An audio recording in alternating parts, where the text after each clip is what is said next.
everyone, welcome to my channel, Suga.Spice.Yum. Thank you for stopping by. Today what I'll be making for you is this simple yet delicious fried cabbage and oven baked turkey wings. I hope your family will enjoy it if you do decide to make it for yourself. So without further ado, let's go. Okay guys, so I'm back and here is everything that I will be using to make my fried cabbage and my oven baked turkey wings.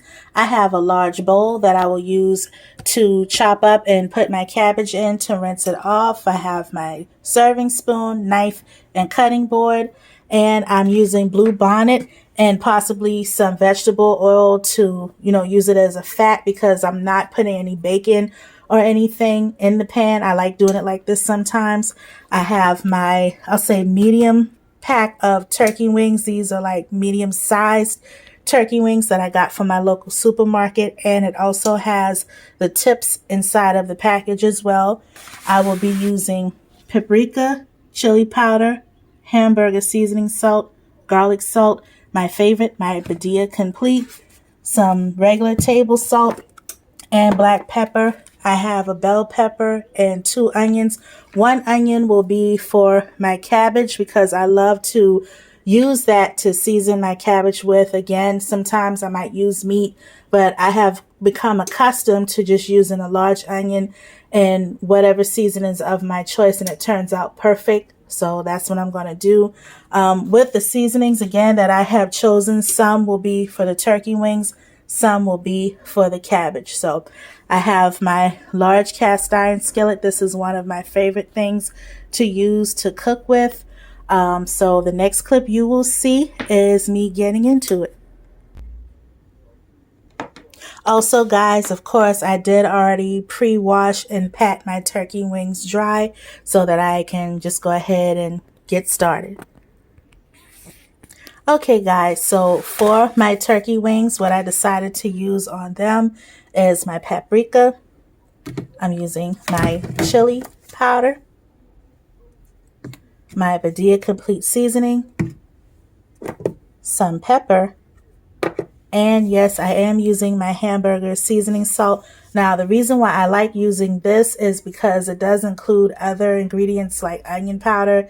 Of course, it has the salt in it in itself, garlic powder, paprika. So I like using it because it does add a nice flavor to it, and it has turmeric in it as well. So it doesn't have to just be, exclusively for hamburger. Of course, you guys have already concluded that a lot of times you might use certain seasonings for other dishes, but that is what I have. What I'm going to go ahead and do is just mix it up really well and then chop up my onion and bell pepper.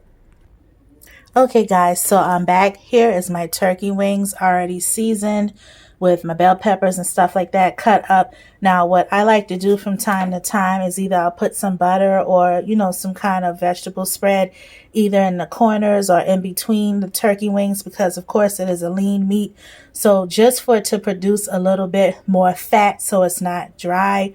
In a few of my videos, you probably would hear me say that quite often. It is good, when your food has a lot of flavor and you could enjoy it, that it's still nice and juicy. So that's just something that I do. What I'm about to do now is just wrap it with some foil and put it in the oven. Now, also what I did, y'all, if you can see, I have some water covering at the bottom under the turkey wings just so that, again, it can retain moisture and, as it cooks, it'll make its own stock. So what I'll do is kind of tip it to the side with my spoon and just start to ladle all of that flavor over those turkey wings. So it's about to go in the oven, so say bye-bye. Okay guys, so here's my pan. I just wanted to show you, and again, being that I'm a cook, I've cooked for quite some time, I just kind of know the ropes, but I'm doing my turkey wings like this to let it cook at least for about, I'll say 20 minutes, just so that it can start to cook with it being covered. And then when it gets, I'll say perhaps around 35 to 45 minutes, then I'll take the foil off and let it brown. So how I would do it sometimes is interchangeable. Cook it with this on, open it up, let it catch a little bit of heat to brown it, cover it back up, and that's just how I like to do it. So it's It's about to go bye-bye for real. Okay guys, so I already put equivalent to at least, I'll say about 4 tablespoons of the margarine. Okay guys, I'm back. Like I said, I put at least about 4 tablespoons of equivalent to the vegetable margarine, the vegetable spread inside my pan. And what I like to do is I take my seasonings and I'll put it in the bottom of the pan. And to me, that just kind of heats it up some. And for me, it helps to evenly distribute the flavors over the cabbage when it cooks. So that's just something I've done for some time, and I like how it turns out. Okay guys, so here's my last little bit of cabbage. I just run it under some cold water and just try to rinse it off. Some people might not think it's necessary. I just like to rinse off my vegetables regardless. So there's that. And yep, here is the heap of cabbage in this pan. And don't be, alarmed, anybody, for those who have never cooked cabbage like that. It does shrink down. So what I'm going to do is, while this is cooking, I'm just going to stir it from the bottom and just rotate. I could have used a larger pot, pan, whatever, but this works just fine. Again, like I said, it's going to shrink down. Okay guys, so here is my cabbage. It's cooking down very well. I'm not gonna lie, I didn't keep up with the time like that, but all I can say is, when you do make, this is like stewed cabbage, almost like fried cabbage, but I'd say that it's stewed simply because of the water it's rendering. Now cabbage will make its own broth because that's just the type of vegetable it is, and if I want it to be like true fried cabbage, all I have to do is just let this water evaporate. But to be honest, I'm content with it being like this. It just depends, on which way I want to go at the end of the cooking process. Now, right now, this cabbage is done. But if you would like it to have a little bit of brown to it, you can let it cook a little bit more. I do have it on a low setting, so I can let it cook a little bit more until it gets a brown on it. And then that could be my fried cabbage. But here is my cabbage.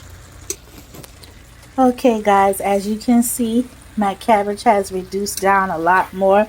So of course you remember how tall, how high up it was stacked in the pan. That's what cabbage does, it reduces down. And again, how I like to season it, you can put your butter or your oil bottom of the pan, add your seasonings at the bottom, and just heating it up helps it to evenly distribute all over your cabbage, and it tastes so good. I don't have to put any more seasoning in it at all. Okay guys, here are my turkey wings. They're cooking just well. I took the foil off of them, so this will be the portion that I will allow just to bake uncovered. I am going to get my spoon and try to ladle some of the drippings off the bottom over the turkey wings. Okay guys, so here are my turkey wings. I took one out because I've already plated it, and they're very tender. I wanted them to be nice and tender, but not so much till it's fallen off the bone, but it is still pretty tender. I feel like if you can take a spoon and almost and separate the meat from the bone, then it's pretty tender. Okay guys, here is my delicious dinner plate. Cabbage, rice, and baked turkey wing. I am about to throw down. I hope you guys have a wonderful day, a blessed night. Stay tuned for some more videos, and thank you for taking the time out to view this delicious cabbage and baked turkey wing. I already had some rice pre-made, so thank you. God bless.